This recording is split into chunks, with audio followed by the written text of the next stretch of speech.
Hello everyone.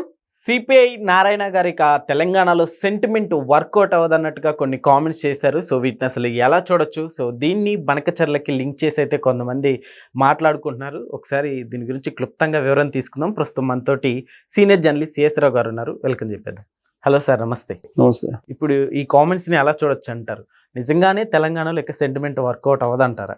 So Narayana గారు మాట్లాడారంటే ఎంతో కొంత దాన్ని ఆలోచించి కొంచెం పరిశీలించి అధ్యయనం చేసి మాట్లాడతారు అనుకుంటారు. ఎందుకంటే కమ్యూనిస్ట్ పార్టీకి సంబంధించినటువంటి లీడరు, తెలుగు రాష్ట్రాలకు సంబంధించి సిపిఐకి సంబంధించిన కురువృద్ధుడు అనుకోవచ్చు, కమ్యూనిస్ట్ పార్టీలకు ఒక పెద్ద అనుకోవచ్చు ప్రజెంట్ యాజ్ ఆఫ్ నౌ.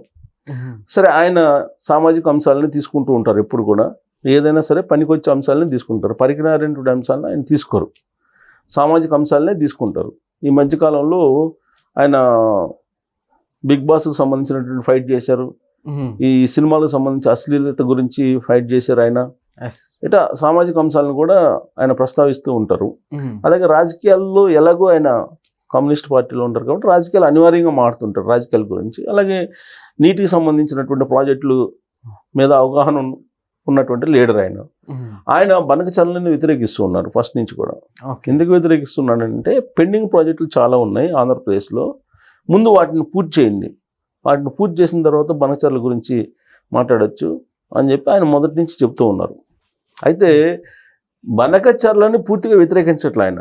ఇప్పుడు యాజ్ ఆఫ్ నౌ బనకచర్లు అవసరం లేదు, బనకచర్ల కంటే పెండింగ్ ప్రాజెక్టులు చాలా ఉన్నాయి కాబట్టి ముందు అవి పూర్తి చేయండి అని చెప్పేసి చంద్రబాబు నాయుడు గారికి సూచన చేస్తున్నారు. సూచన చేస్తూ బనకచర్లను పక్కన పెట్టండి, ఇప్పుడు ఉండేది చాలు అని చెప్పి చెబుతూ ఆయన పోలవరం గురించి కూడా మాట్లాడుతున్నారు. ఓకే, పోలవరాన్ని తొందరగా పూర్తి చేయండి అని చెప్పి. అట్ ద సేమ్ టైం ఏంటంటే ఆయన ఏమన్నారంటే బనకచర్ల ఇష్యూని గత కొన్ని రోజుల నుంచి తెలుగు రాష్ట్రాల్లో ఉండేటువంటి ప్రధానమైనటువంటి పార్టీలు రాజకీయం చేస్తున్నాయి, సెంటిమెంట్ కోణం నుంచి తీసుకెళ్తున్నాయి. ఈ సెంటిమెంట్ అనేది పండగ అయిపోయింది, ఎగిరిపోయింది సెంటిమెంటు, ఇప్పుడు ఇంకా మళ్ళీ రాదు అని చెప్పి అంటున్నారు ఆయన. నిజంగా వర్కౌట్ అవ్వదంటారు సార్ సెంటిమెంట్? ఎందుకంటే ఇప్పుడు కవిత గారి కామెంట్స్, గతంలో కేసీఆర్ గారి కామెంట్స్ ఈక్వల్ చేసుకొని చూస్తే ఒకేలా అనిపిస్తున్నాయి. ఏం చెప్తారు? ఇప్పుడు ఏదైనా ఒకసారి పనికి వస్తుంది, మళ్ళీ జనాలు రిసీవ్ చేసుకోవాలి కదా. పైగా ఒక మనిషి యొక్క నిజస్వరూపం లేదా ఒక మనిషి యొక్క ఆలోచన సరళి, ఒక మనిషికి సంబంధించి తాలూకు పరిపాలన ఏ విధంగా ఉంది అనేది అర్థమైపోయిన తర్వాత మళ్ళీ ప్రజలు ఓట్లు వేయాలంటే ఆలోచిస్తారు కదా. ఇప్పుడు కేసీఆర్ గారి పరిపాలన ఎలా ఉంటుంది అనేది తెలంగాణలో ఉండేటువంటి ప్రతి పౌరుడికి తెలుసు.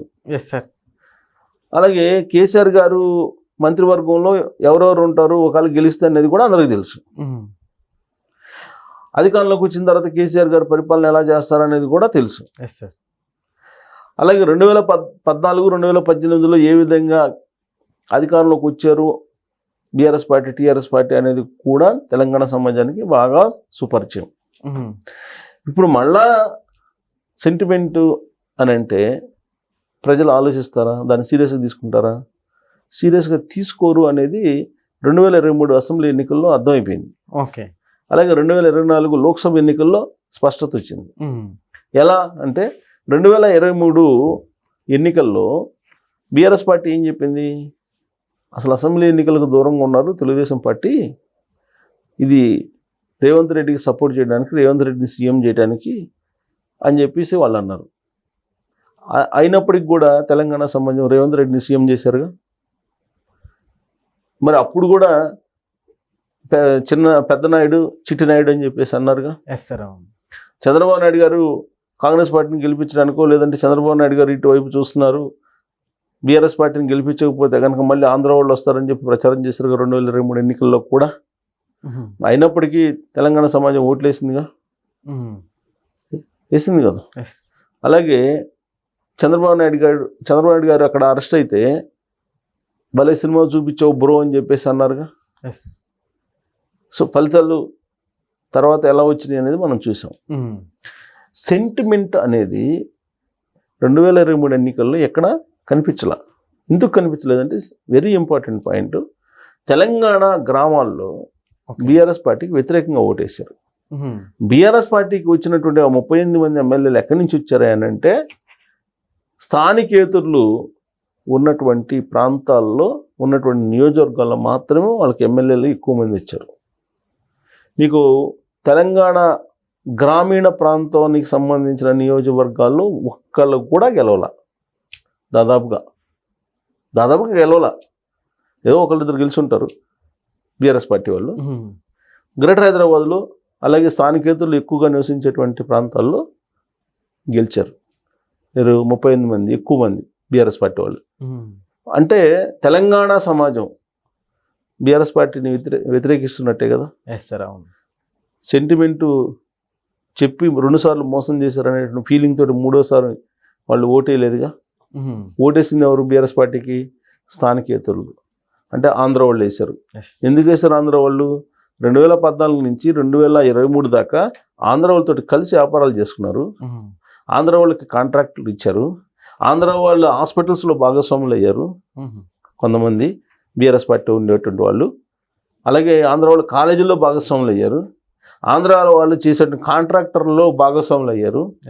సో ఆంధ్ర వాళ్ళతో కలిసి వ్యాపారాలు చేసుకున్నారు, వాణిజ్యాలు చేసుకున్నారు, అధికారాన్ని పంచుకున్నారు అని నమ్మింది తెలంగాణ సమాజం, చూసింది.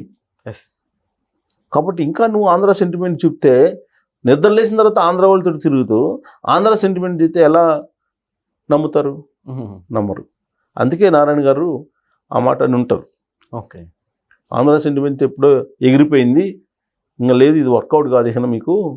మీరు బనకచర్లను చూపించి మీరు చంద్రబాబు నాయుడు గారు వస్తున్నారు, చంద్రబాబు నాయుడు గారిని బూస్ట్గా చూపించినా కానీ వర్కౌట్ కాదు అది. ఎందుకు కాదనంటే తెలంగాణ తీసుకొచ్చింది ఎవరు, తెలంగాణ ఇచ్చింది ఎవరు, తెలంగాణ రావడానికి సహకరించింది ఎవరు అనే దాని మీద క్లారిటీ వచ్చింది తెలంగాణ సమాజంలో. అప్పుడేంటి, ఉద్యమం ఉధృతంగా నడుస్తున్నప్పుడు ఉద్యమ నాయకుడిగా కేసీఆర్ గారికి మిగతా పార్టీల కంటే కూడా ఫాలోయింగ్ ఉంటే ఉండొచ్చు. ఆ తర్వాత తెలంగాణ ఇచ్చింది ఎవరు, తెచ్చింది ఎవరు, సహకరించింది ఎవరు అనే దాని మీద చర్చ నడిచిందిగా. కేసీఆర్ గారి కేవలం ఆయనే తెలంగాణ తీసుకొచ్చారా? కాదుగా. కాంగ్రెస్ పార్టీ అనుకోకపోతే, కాంగ్రెస్ పార్టీ ఇవ్వాలనుకోకపోతే అసలు తెలంగాణ రాష్ట్రం వచ్చిండేది కాదు కదా. ఇది నగ్న సత్యం కదా. ఇది కాంగ్రెస్ పార్టీ వాళ్ళు చెప్తుంటారు కదా. కాంగ్రెస్ పార్టీ వాళ్ళు ఎందుకు, బీఆర్ఎస్ పార్టీ అధినేత కేసీఆర్ గారే చెప్పారు కదా. సోనియా గాంధీ దేవత, తెలంగాణ దేవత అని ఆయన అన్నారు కదా. పోయి సోనియా గాంధీ గారి కృతజ్ఞతలు కూడా ఫ్యామిలీ మొత్తం పోయి చెప్పొచ్చారు కదా. సో కాబట్టి కాంగ్రెస్ పార్టీ ఇచ్చినటువంటి పార్టీ, అంతే కదా. సహకరించినటువంటి పార్టీలు ఏవి? అన్ని పార్టీలు సహకరించాయి, ఒక పార్టీ తప్ప, సిపిఎం తప్ప అన్ని పార్టీలు సహకరించాయి. రాష్ట్రాన్ని విడగొట్టండి, తెలంగాణ ఆత్మగౌరవం పరిగణలో తీసుకొని తెలంగాణ ప్రత్యేక రాష్ట్రం ఇవ్వండి అని చెప్పి లెటర్లు ఇచ్చారు కదా. ప్రణబ్ ముఖర్జీ కమిటీకి అందరూ లెటర్ ఇచ్చారు. అందరు ఇస్తేనే కదా వచ్చింది. ఒక మూమెంట్లో చంద్రబాబు నాయుడు గారు లెటర్ ఇస్తేనే వస్తుంది రాష్ట్రం, లేకపోతే రాదని చెప్పేసి ఇదే బీఆర్ఎస్ పార్టీ వాళ్ళు అనేక సందర్భాలు అన్నారు కదా. లెటరు ఇచ్చారు కదా. ఆయన లెటర్ ఇచ్చిన తర్వాత చంద్రబాబు నాయుడు గారు రాష్ట్రానికి అనుకూలంగా ఉన్నారు అని చెప్పి పొత్తు పెట్టుకున్నారు కదా తెలుగుదేశం పార్టీ తోటి 2009 ఎన్నికల్లో. మరి ఇన్ని చేసిన తర్వాత మళ్ళీ ఇప్పుడు చంద్రబాబు నాయుడు గారిని బూచిగా చూపించి చంద్రబాబు నాయుడు గారిని ఆంధ్ర లీడర్ వచ్చేస్తున్నాడు, ఆంధ్ర పాలకులు వచ్చేస్తున్నారు అని చెప్పి ఇప్పుడు సెంటిమెంట్ని రేకెత్తించిన ప్రయత్నంలో భాగంగా బనకచర్ల విషయం ప్రస్తావిస్తే, ఇంకా కూడా బనకచర్ల విషయం ప్రస్తావిస్తే వింటారన్నమాట. పైగా బనకచర్ల గోదావరి ప్రాజెక్టులు కడదామని చెప్పేసి అనుకుంది ఎవరు? ఫస్ట్ జగన్మోహన్ రెడ్డి గారు, కేసీఆర్ గారు. సో కాబట్టి ఇవన్నీ ప్రజలకు తెలుసు కాబట్టి సెంటిమెంట్ అనేది ఇక వర్కౌట్ కాదు. అది ముగిసినటువంటి స్లోగన్ను, అలాగే ప్రయోగించినటువంటి అస్త్రం. వన్స్ ప్రయోగించిన తర్వాత అస్త్రం మళ్ళీ పనిచేయదు. సో కాబట్టి ఇక పనిచేయదు అని చెప్పి నారాయణ గారు చెప్తున్నారు. కాబట్టి చంద్రబాబు నాయుడు గారు కూడా బనకచర్ల గురించి ఆలోచించాలి. దానివల్ల ఆంధ్రాకు వచ్చే పెద్ద బెనిఫిట్స్ ఏమి లేవు అనేది ఆయన కూడా వాదన వినిపిస్తూ ఉన్నారు. ముందైతే పెండింగ్ ప్రాజెక్టులు కట్టిన తర్వాత బనకచర్ల దాని గురించి మాట్లాడచ్చు అని చెప్పి అంటున్నాడు ఆయన. సో కాబట్టి ఎగిరిపోయింది, ఇక సెంటిమెంట్ లేదు, ఇక మీరు సెంటిమెంట్ మాట్లాడినా వర్కౌట్ కాదు అని చెప్పి బీఆర్ఎస్ పార్టీ వాళ్ళకి చురకలు వేసాడు ఆయన. Okay sir, thank you.